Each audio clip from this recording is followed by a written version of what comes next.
Do, wel, pentrech, wel, mae cwm Abergwaun yn wahanol i cwm Gwaun. Anodd i ddeall i ambell un sydd ddim yn nabod yr ardal, ond ceg yr afon Gwaun o gwmpas y bont, just o dan Abergwaun yw cwm Abergwaun, a pentre sydd yna. Lot o ddynion yn byw na, chymod, sydd â cysylltiad ag Iwerddon, oherwydd bod ni'n agos i'r porthladd, ynddo fe. Felly, we ddim pawb yn siarad Cymraeg o bell ffordd, ond we lot o deuluodd ifanc yno, a we nifer yn siarad Cymraeg. Ddim nifer unig rhai yn y pentre. Pethau wedi newid nawr wrth gwrs, achos bach iawn o deuluodd ifanc sy'n na, a lot o gartrefi gwag, ond i bai am 6 wythnos yr haf, falle. Wes, wel, pan o'n i'n 4-5 mlwydd wed, dath yr criw ffilmio i gwm Abergwaun a ffilmio yn Dymylcwd, dan y Wenallt gyda Ryan a Richard Burton. A fe gymeron nhw siop mewn gi drosodd wedd hi'n gwerthu pethach trath a cwchod, chymod, ar hyd y ceif yn Nghwm Abergwaun, ac as Glynis Johns droi y lle wedyn mewn i fod yn siop Myfanwy Price, a llenwodd i'n llawn losin. A i roces fach 5 mlwydd wed, we hwnna fel nefodd.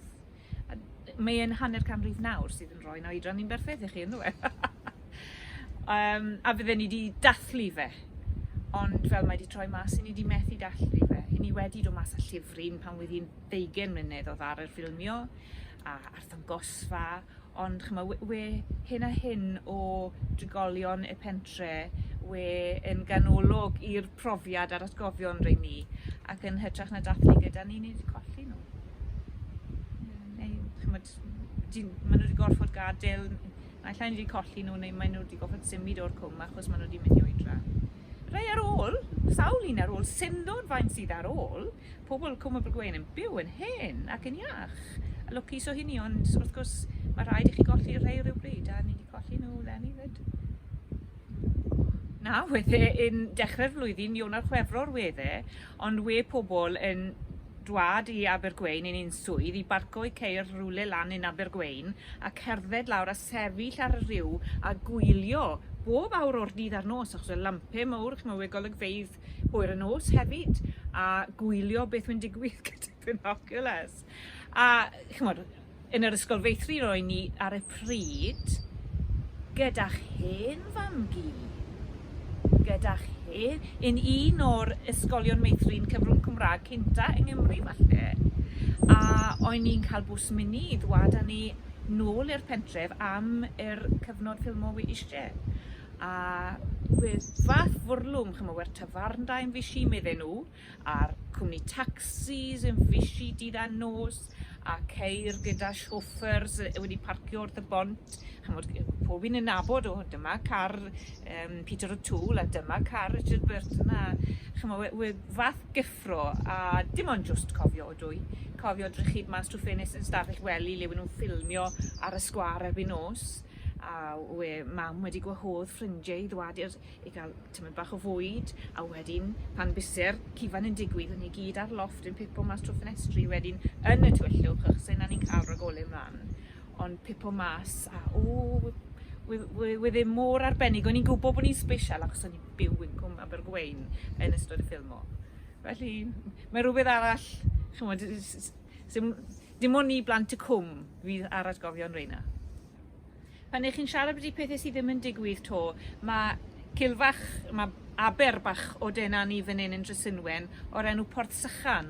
A o'n i wedi clywed am y lle slawer dydd, achos fam yn gyfraith yn gweud, we ti parti yn digwydd yn flynyddol pob haf yn Port Sychan.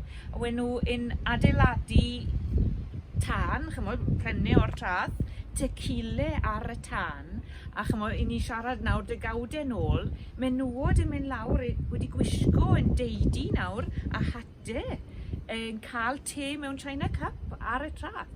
A we hwn yn hen arferiad. A yn ystod y cyfnod cloi, mae Eda fi wedi bod yn edrych ar hen fapiau ac yn crwydro tyma bach mwy, achos na gyd wedach wneud. A sylweddoli, o'n i'n gwybod arfer bod capel ar y penrhin ar bwys Port Sychan o'r enw Capel Degan yn hanesyddol. Mynd nôl, chymod, site of Degan's Chapel, mae'n dweud, ar yr hen fap.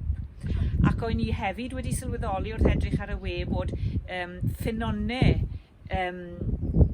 ar hyd y cwm yn arwen lawr eto. A site of Degan's well, holy well ar y bethau. A chymod, dwi wedi bod yn treial holi'n lleol, wel, pryd penodd yr arferiad o drip ysgol sil teip o beth i Borsychan a pam wedd e'n digwydd. Ac wrth edrych am mwy o wybodaeth sylweddoli, wedd pobl yn arfer mynd i Capel Degan ar ôl, wrth bob sôn, wedd Degan yn un o'r rhai gas i achub o Cantre'r Gwaelod. So mae'n mynd nôl trwy niwlodd amser, yn dwi. A pobl yn arfer Pererindota i'w ffynno ne.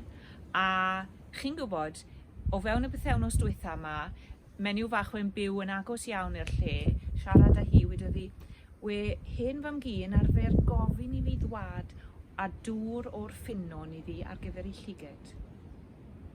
A siarad gyda'i mewn o fas caffi, gyda disiad yn un llaw, enwdig nes i. A mae'r fenyw fach hon nawr falle yn ei 70au, ond wedd hi'n cofio hen fam gi yn gweud thi i fynd lawr i'r ffynnon, mofi'n potreled o ddŵr a dod nôl ag achos gyda hi'r hen fydd, sa'n gwybod pa mor bell nôl, wedd atgof bod y dŵr hwn yn llesol i lyged. A mae hwn i gyd yn clwmu lan gyda o fewn y ganrif ddiwetha, te parti neu trip ysgol sil wedd e. O fewn y canrifodd diwetha, fyse wedi bod yn Bererindod. A gyd yn clwmu mewn gyda stori na sy'n mynd nôl i Cantre'r Gwaelod. Wow. Felly, mae'n syndod beth sydd i'w ddarganfod pan gewn ni lonydd i wylio.